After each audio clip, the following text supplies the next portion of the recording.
Hey Garth. Hey, Jason, good to see you as always. Yeah, it's good to see you too. Hey Garth, have you ever heard of that game Love It or Leave It? Yeah, Yeah. Do you want to open the show by just playing a quick round, rapid fire? sure. Okay. Let's start easy. Love it or leave it. Hip hop. Love it. Okay. Punk. Love it. Hmm. Tradition. Leave it. Hmm. Do you want to innovation? Love it. Yeah, I figured as much. What help our listeners understand tradition versus innovation in your love it and leave it paradigm? I want them to hear it from the horse's mouth. Well, I think back to Dr. Kathy Bishop, who would say, life is not a binary. So I was really struggling uh, with this. I love tradition. I also love innovation. I say leave tradition because I think the world is changing too dramatically hang on, um, to hang on to tradition too tightly. And one of my values is innovation and new world order. Like I really do appreciate where things can change. But I'll sum it up by saying, when I talk about my school, we are a school with traditions, but not a traditional school. I I think love that's that. like just like the perfect balance of testing traditions. Do they still resonate? Do they still add value to us as a community? And if not, why not? And if not, where do we go from here? Now, Garth, correct me if I'm wrong, but if you're going to implement an innovation, at the core of that are strong relationships with those who are about to work on the innovation. Am I right about that? I was just having this conversation today with our director of HCX, Adam Kaplan, who also listens to the show. And we were talking about people's relationships and relationships with innovation itself. And innovation can seem like a loss, that you would grieve something because innovation is changing and you grieve what you are leaving behind. I do think that relationships and this trust, relational trust, and the why behind innovation is absolutely critical. Well, I think if our listeners like innovation, they like education, they like leadership, and they love relationships, I think they're going to be in love with today's episode. Yeah, I think of our bonus episode with Ashish, our CEO of Junior Academy. There So are good. foundational things to leadership. There are flexible things to leadership, and there are opportunities in leadership to freestyle. So, listeners, we hope you enjoy the freestyling of this upcoming episode. Enjoy. With Garth and Jason, we dive right in. Breaking down Ted's world, let's begin. From AFC, Richmond's field to your day to day. Lassoing leadership's here to stay. Keep leading the lasso way. Together we'll grow stronger every day. So plug in your headphones and let's start the show. With lessons from Ted, we'll learn and grow. Welcome back to Lassoing Leadership. I'm your host, Garth Nichols. And I'm your other host, Jason Rogers. And this is episode 1, Jason, of our first in our latest triad, cadence, whatever we're calling them, podcasts on the leadership theme of building relationships. So fun. Yeah, and I am so excited about getting into building relationships. And as much as I think, empathy and positivity are super important, I think building relationships has got to be top of the heap when it comes to leadership development. And today, in the next 15 minutes, we're going to take a deep dive in that idea of building relationships as part of our leadership practice. Next, we'll interview an expert, and we're going to talk about that expert near the end of this episode. Yeah. And in the third one, we're going to go to listener Q&A, which I'm thoroughly enjoying, Garth. Yes, I think this podcast is building towards something special. Yeah, nice one. Yes, relationships. Relationships are at the core of everything we do, Garth, as leaders, and you know that. And I'm excited to spend some time intentionally digging deeper on the what, how, and why of building relationships as a leader. Yeah, as you've mentioned, we've already had a couple of different themes, empathy and positivity in leadership. And these both of our guests actually touched on the importance of relationship and the role that they play. So it's great that we can start to pull these together, start an orbit around some really good ideas around leadership. And I remember Annalisa Bond telling us about the increasing complexity to the role of leadership And to the increasing complexity of the role of being an educator too. And having a relationship with yourself, she said, is really important. Being able to empathize with yourself is critical.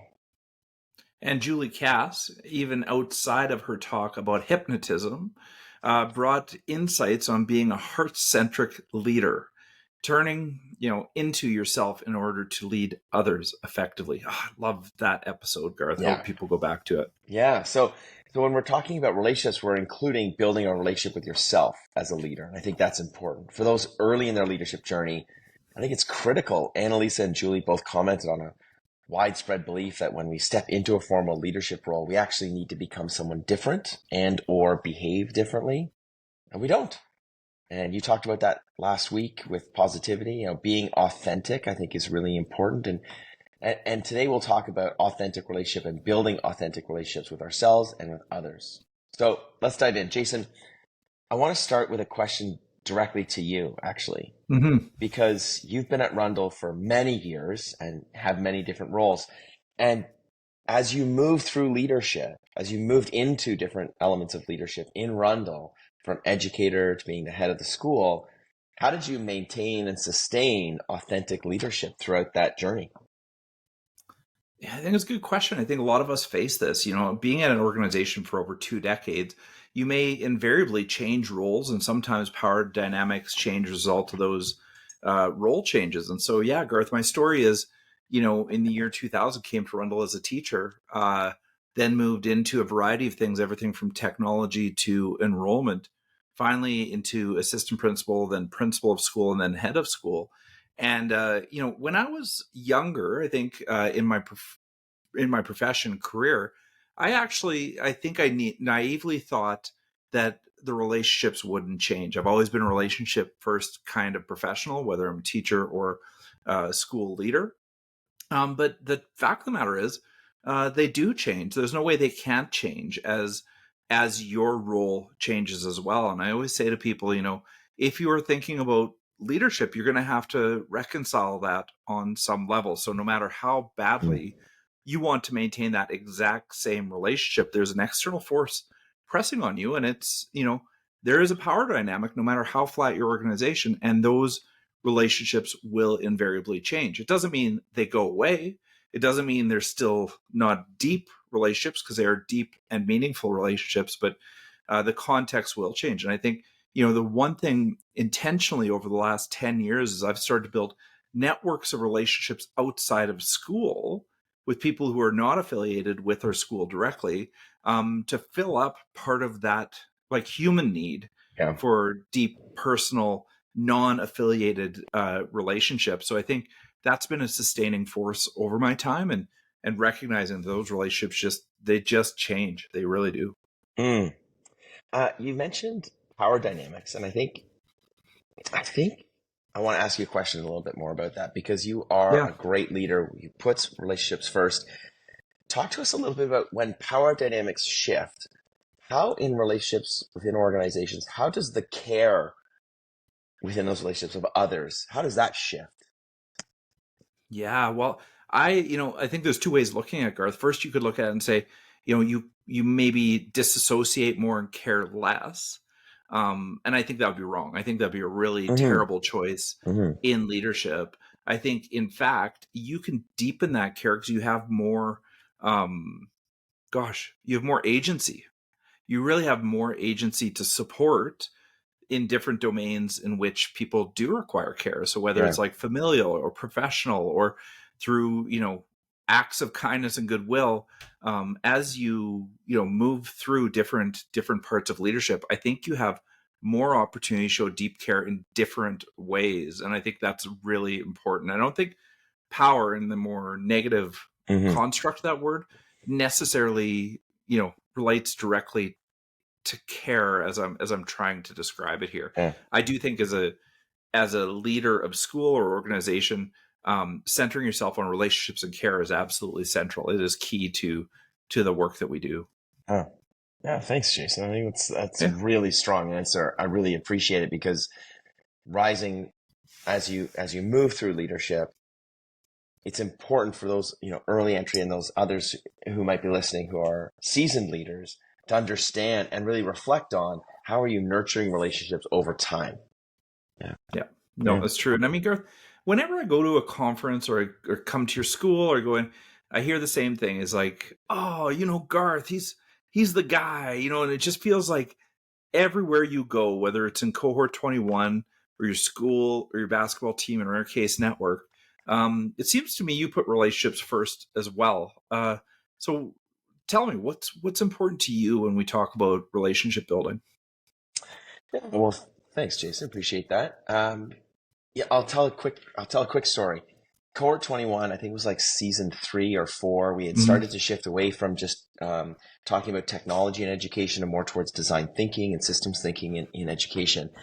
And I remember we left our first face-to-face one year, and I looked around and I thought, that wasn't good. I mean, it was good. It was really good. But that didn't achieve our goal. People aren't leaving with knowing that they found their people yet. And so we went through a huge redesign with the team, facilitators and coaches, in order for people to, that first face-to-face session in cohort 21, that they know that they've got solid relationships with others, building relational trust, understanding where people are coming from, and creating, as we talked about last week, creating a bit more of a psychological safety within it. Right. So I really love that, because for me, leadership is in service to others, and that service, in my role, sits next to sort of innovation, and these two of my biggest values, right? Service and innovation. So sometimes they can sit opposite each other, like we got to get stuff done, we got to keep moving. So I always try to be as clear as possible in my why and what and how. And so always starting with relationships, because unlike you, in my current role, I came in as a vice principal. And so building relationships and balancing my job, change, innovation, those types of things, creating new things, with understanding the current, or at the time, the current culture and the people that make up that culture. It's an imperfect practice, for sure. But I really appreciate the complexity and nuance of it. So always try to approach it with like, here's my why, and always trying to ground it in, are the people getting what they need first and foremost? Yeah, that's a great point, Garth. And I often wonder, I've had this great benefit of being at one place for 20 years and building these deep relationships by virtue of time, like just the time. Yeah. I mean, Garth, when you showed up to your new school, how did you frame relationships? What was one of the first things you did, like in those first, 90 days, as they say in leadership? What were some of the steps you took to build those relationships? Yeah, at Havergal, the faculty were like really welcoming, so I was just trying to listen as much as I could and say yes as much as I could. And there was this great moment, I'll never forget it. It was actually like, I think it was like day 1 of when the students were back. And this one teacher who's still there, her name's Ina, came running into my office and she's like, do you play the drums? I heard you play the drums. I'm like, yeah, I play the drums. Drummer's out with a back injury. Can you sub in? Yes. Now, what I should have done is said, what songs are we playing? Because we get out there. I mean, it was so fun. I love playing the drums, and we've got amazing musicians. Ina's an incredible singer and front woman for this band, the staff band. But we played I Get By With a Little Help From My Friends by Joe Cocker. Not sure if you were aware of the huge drum solo that's in there. And the other one was Me and Julio Down by the Schoolyard with Paul Simon, which is a very complex drum. So I was kind of struggling. But I think that endeared me to the students. I think it endeared me to some of the faculty as well. Just saying yes and being really open to joining, I think, is a really, really good strategy, apart from something you identified early on too, which was leaders need to listen. So, yeah. But hey, listen, speaking of listening, Jason, speaking of listening, thought we'd do something a little bit different. I started with a question. Now I'm going to put you in the hot seat. I thought we could play a little bit of Love It or Leave It. I'm up for it, Garth. Tell me more. All right. So I'm going to 4 quotations. Okay. From different leaders, different elements of building relationships. And I want you to say love it or leave it. You can't explain it. You just say love it or leave it. You ready? Yeah, go for it. Okay. So quotation number 1 is by Gary Vaynerchuk. Here goes. Saying hello doesn't have an ROI, return on investment. It's all about building relationships. Love it or leave it. I'm leaving it, Garth, but I'm telling you why. I'm really quickly. I don't love it because you know what? It's not just about saying hi. It's about the follow up. There's more to that interaction. I think Okay. relationships are not built through looking in the eye and saying hi. It's actually leaning in and caring. So I'm leaving it. I'm sorry, Gary. Quotation number 2, Patricia Fripp. You don't close a sale, you open a relationship. Love it or leave it. Patricia, I'm leaving it. I do not. It does not resonate with me, Garth. I think this is too transactional, and I don't think relationships are about sales or business. I think it takes away from relationship building. Nice. Quotation number 3, Scott Stratton. If you believe a business is built on relationships, make building relationships your business.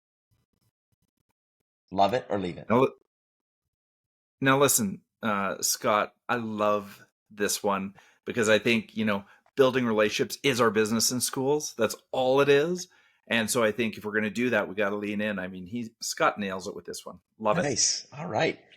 Last one. Rebecca Radis. If you take a sincere interest in others, they'll take a real interest in you. Build relationships. Don't collect them. Love it or leave it.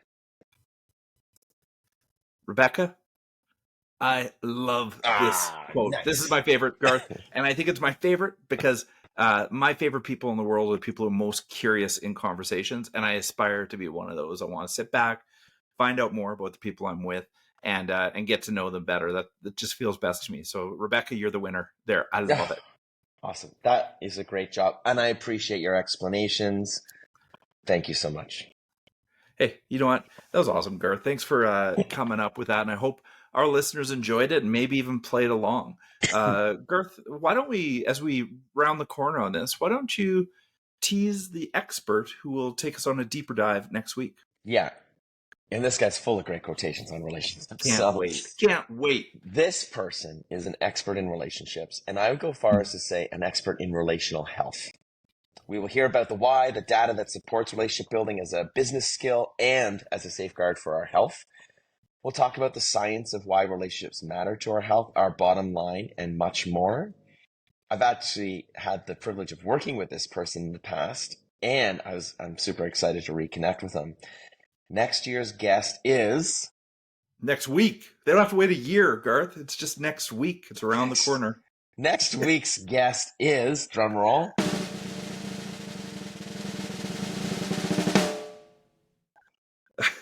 his name is Pete Bombacci from Genwell. It's a not-for-profit that sort of talks about and educates and empowers and catalyzes relational health throughout the United States and Canada for us to help individuals, organizations, and whole communities come together for a common cause. Can't wait. With a name like Bombacci, you've got to be great. So Right? this is gonna be a bomb of a podcast. Yeah. Nice. Before we go, what are some quick hits on building relationships that we can direct our listeners to? Yeah, I've just got 3 really quick ones. They're longer reads. I know you've got something a little bit shorter coming up after this, but The Culture Code is always a go-to for me by Dan Coyle. It's a book that's just full of rich relationship building comments. I think Radical Candor is a real go-to for me by Kim Scott, and she talks an awful lot about how to be candid with your employees or coworkers or friends. And I think it's all about clear relationship building. We always say, be hard on the ideas, but easy on each other. I think that comes with being candid. And of course, you got to come back to Brene Brown. It is the last Slowing Leadership podcast after all. And I think Dare to Lead is so rich in this territory. Garth, what do you got for our listeners today? Yeah, I've got a TED Talk. It's really digestible. It's pretty quick too. It's less than 20 minutes. And the title alone, Super Chickens. Forget the pecking order at work. It's an oldie but a goodie. It adds humor and real data that connects to leadership within like a hierarchical organization. Really speaks to some of the things that you were talking about earlier, Jason. I think that's a really solid one that our listeners can check out. Yeah, it resonated with me the first time I watched it, and I just watched it again in preparation for this Yeah. podcast. And I mean, it's just like there's so many good things there. It reminds me of that old saying, if you want to go fast, go alone. If you want to go far, go together. I Yeah. think, she hits on that. And the second one is this idea of social capital. And we've talked about it in previous podcasts, but really explained on this, short TED talk, and how this idea of social capital, it compounds like any kind of investment, but it compounds even when you're spending it. And I think, I hope people listen and love it. Yeah, and I also like how it reframes leadership. We don't have to be the alpha person. We don't have to lead from the front all the time, because when we have too many people trying to lead from the front, it really does backfire. So look forward to that. Right on. So check those out and send in any questions or ideas that you have and you want to share with us. All right, Garth, that's a wrap. Yeah. I want to thank our listeners for listening, and be sure to like, subscribe, tell your friends, let Jason Sudeikis know we haven't given up on him. And remember to send us your notes at lassoingleadership@gmail.com. Yeah, or through LinkedIn, Spotify, Instagram, slip into our DMs, anything along those lines. So until next time, folks, keep leading the lasso way. Thanks, everybody. Thanks, all. Step up to the mic, it's time to play. Lassoing leadership every day. From the pitch to the boardroom, lessons call to mind. Keep leading the lasso way, you'll find. We've got heart, we've got soul, and humor too. Exploring how TED shows what leaders should do. With Garth and Jason, we dive right in, breaking down TED's world. Let's begin from AFC, Richmond's Field to your day-to-day. Lassoing leadership's here to stay. Keep leading the lasso way. Together we'll grow stronger every day. So plug in your headphones and let's start the show. With lessons from TED, we'll learn and grow.